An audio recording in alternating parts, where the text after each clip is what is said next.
ఇక డీటెయిల్ చూస్తే ఎమ్మెల్సీ ఎన్నికల్లో ఓటమిపై తెలంగాణ కాంగ్రెస్ అధిష్టానం అలర్ట్ అయింది. ప్రస్తుతం కరీంనగర్ జిల్లా ఇన్ఛార్జిగా వ్యవహరిస్తున్న మంత్రి ఉత్తమ్ కుమార్ రెడ్డి ఆ జిల్లా ముఖ్య నేతలతో సమావేశమయ్యారు. ఓటమికి సంబంధించిన కారణాలు, పార్టీ పరిస్థితి, ప్రభుత్వ పథకాల ప్రజల రియాక్షన్లపై ఆరా తీశారు. ముఖ్యంగా ఎమ్మెల్యే నుంచి అభిప్రాయాలను సేకరించారు. ఇక ఎన్నికల ప్రభావం స్థానిక సంస్థల ఎన్నికలపై పడకుండా చూసుకోవాలని అన్నారు.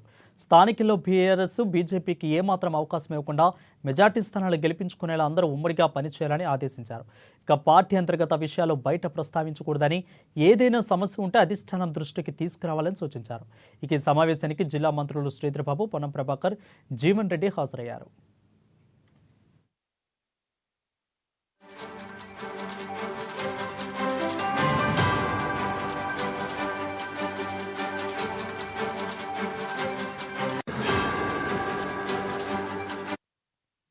ఇదిలా ఉండగా ఇటీవల తెలంగాణలో 2 ఉపాధ్యాయ, 1 గ్రాడ్యుయేటెడ్ ఎమ్మెల్సీ ఎన్నికలు జరిగాయి.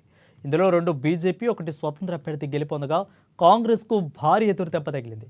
దీంతో అధిష్టానం ఆగ్రహంగా ఉంది. ముఖ్యంగా పార్టీ పనితీరుపై వివరిస్తూ నివేదికను సమర్పించాలని టీపీసీసీ హైకమాండ్ ఆదేశించింది. ఇక తెలంగాణ ఏఐసీసీ ఇన్ఛార్జిగా మీనాక్షి నటరాజన్ కూడా సమీక్షా సమావేశం నిర్వహించి ఎమ్మెల్సీ ఎన్నికల ఓటమిపై నివేదికను సమర్పించాలని కోరారు. ఇక ఈ నేపథ్యంలో మంత్రి ఉత్తమ్ కుమార్ రెడ్డి జిల్లా నేతలతో అత్యవసర సమావేశం నిర్వహించారు. బేసికల్గా డెవలప్మెంట్ ఇన్ఛార్జ్ మంత్రిగా డెవలప్మెంట్ వర్క్స్ రన్ చేస్తాం.